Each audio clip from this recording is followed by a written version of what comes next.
Great. Although the news that's been coming out is so depressing, and I know I got so many emails about what's happening with Zambia, and a lot of people wanted me to comment on is Zambia now, Zai China, Zam China. Actually, you guys, it's not even a funny story. Zambia is the first African nation to become a full Chinese colony, and we joke about some of these things, but what has happened is really, really tragic. And I warned you guys this is what was going to happen. But also this shows you that we're closer and closer to a major global war. Because I told you, the Europeans are not going to just sit back and let China take over Africa. Now, what has happened is that Zambia defaulted on a couple of loans. And so they lost their power company, ZESCO, and that has been taken over by the Chinese.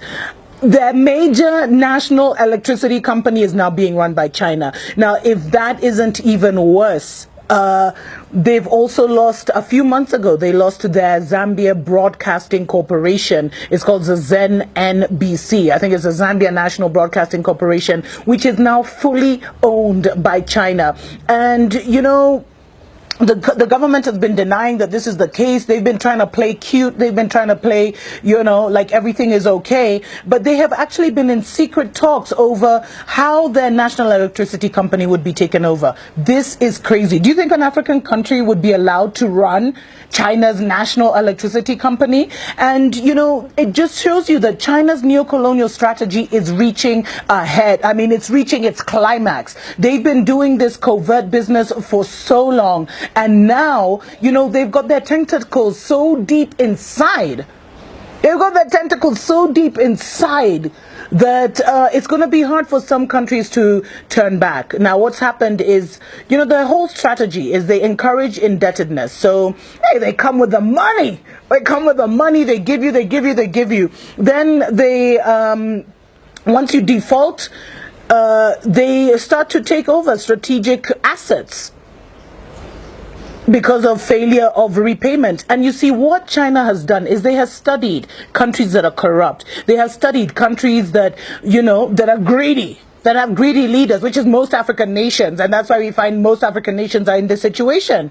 And then they kind of have this, their long-term outcome is the effective ownership of commanding heights of the economy. Remember, I did that thing on the Seven Mountains Prophecy, health, economy, etc., media, entertainment. So they come in, they give you a deal you can't refuse. They pour that money on you. They pour that money on you. They pour that money on you.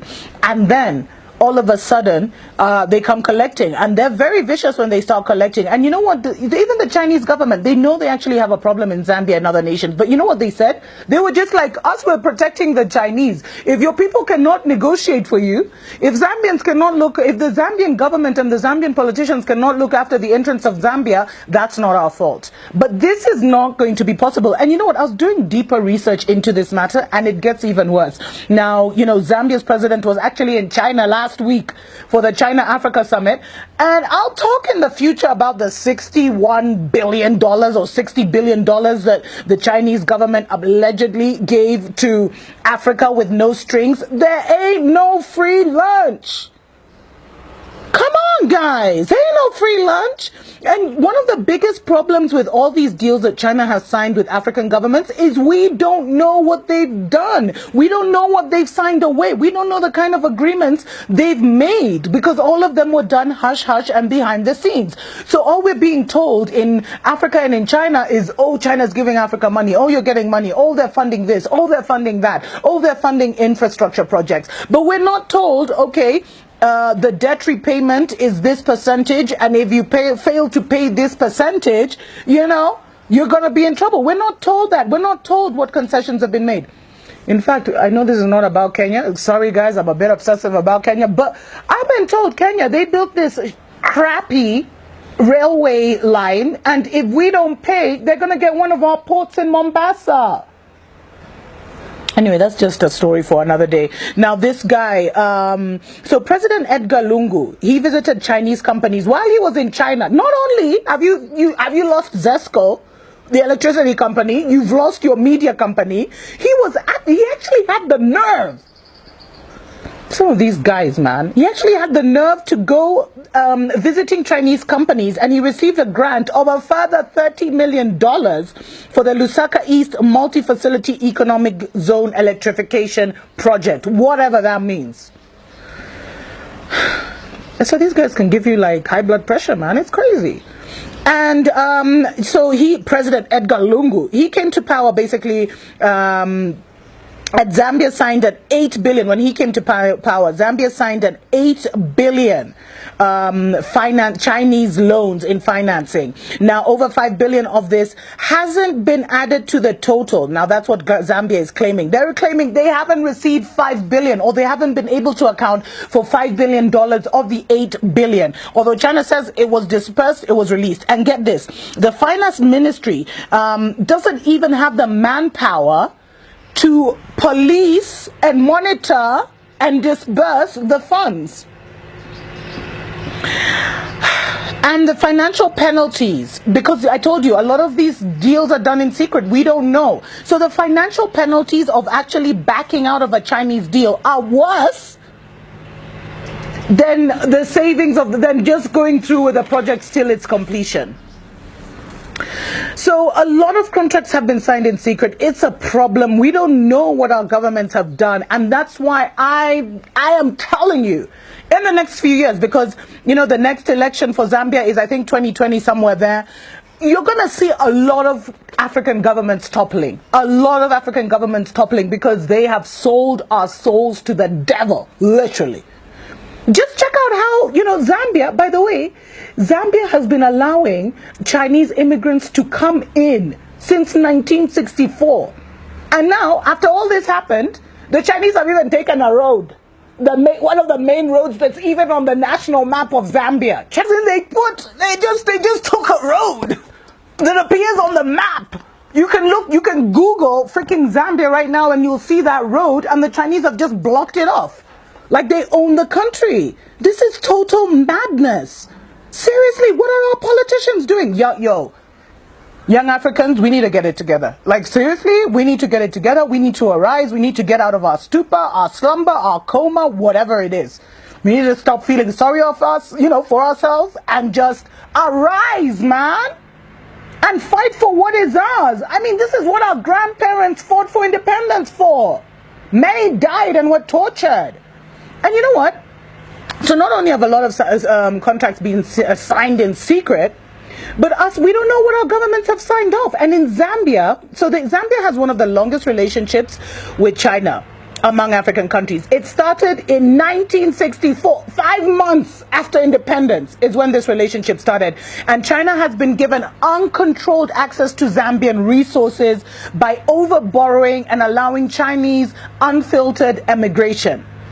And it's reached such a high tension level, and I'd love it if my Zambian brothers and sisters who watch my show would just even expound, share your story, share your testimony, guys. It's reached such an uncontrollable level that now the Chinese have even moved into, you know, the African neighborhoods, and they're creating tension. They're even selling maize on the streets. So here in Africa, you know, we have guys like, so when you're stuck in traffic and stuff in the major cities, guys will be selling everything from aprons to knickers, you know, undies, to handkerchiefs, to water, to crisps. Now, imagine seeing Chinese people doing that business. Imagine seeing Chinese on the side of the road, you know, roasting maize, and it's becoming a problem. And in fact, I was reading, there's been such a high influx of Chinese to Zambia since 2015 that many believe, like many have actually started thinking this was Chinese government driven. Of course they're happy for their people to be, you know, to emigrate and take over and colonize. They're happy for that. And then when these guys commit crimes, because a lot of them have committed crimes, and there's this brilliant article from Lusaka Times which talked about the various crimes that have been committed. The Chinese, a lot of corrupt Chinese have moved to Zambia. A lot of thugs and criminals who are into corrupt deals. So corruption has reached epic proportions in Zambia. And when the government tries to call out the Chinese, what happens? The Chinese government says, oh, don't touch my people, don't touch my people. It's crazy, it's madness, it's nuts. And it's become such a problem because contractors are moving, traders, wholesalers, farmers, manufacturers, importers, exporters, and criminals who want to seize the vast resources of Zambia and are looking for an escape route from poverty. Because China just came out of being a third world country.